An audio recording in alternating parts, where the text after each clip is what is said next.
First, they were looking at vulnerable boys, young boys, who could be indoctrinated. They create a false picture of victimhood, etc., and force them to take the gun.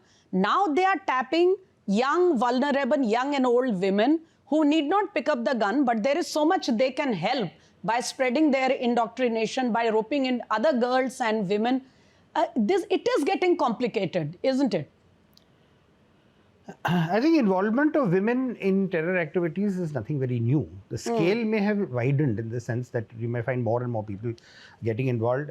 But from the earlier times also, we used to always have girls who were very effective as couriers. Of course, they may not have picked up the weapon and actually fired it, but for movement of weaponry, for movement of cash. No, but because they do not pick up the gun, it's that much more difficult to find them, isn't it?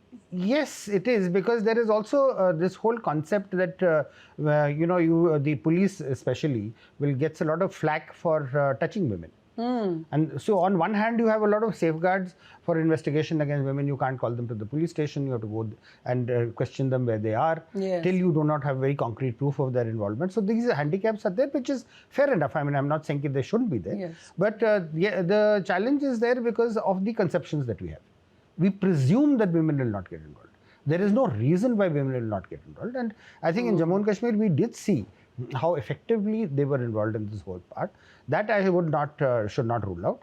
The part about radicalization of children, etc., as I was earlier saying, this is all a function of the ease with which life is now becoming. And I'm sure if you walk down your own building, you will see half the population is stuck on their phones. So they're watching reels, etc. That means they've got enough time to spend on that. And therefore, you cannot determine very well as to what thought process is being drilled into their heads. But sir, the government from time to time gets a lot of criticism that we are not doing enough to de-radicalize. If the enemies of the nation are going so far, what are we doing to counter it? I would not say that the government is not doing enough. I mean, I am aware of some of the cases in many of the state governments, particularly in the south, where they have actually engaged with the communities and identified boys. Now, you see, this is when I was saying that we need to be more proactive and future-looking. You know, this is a problem. You have control and access over the social media. So, what is stopping you? Like the beat patrolling that we talked about, where the people went and physically found it.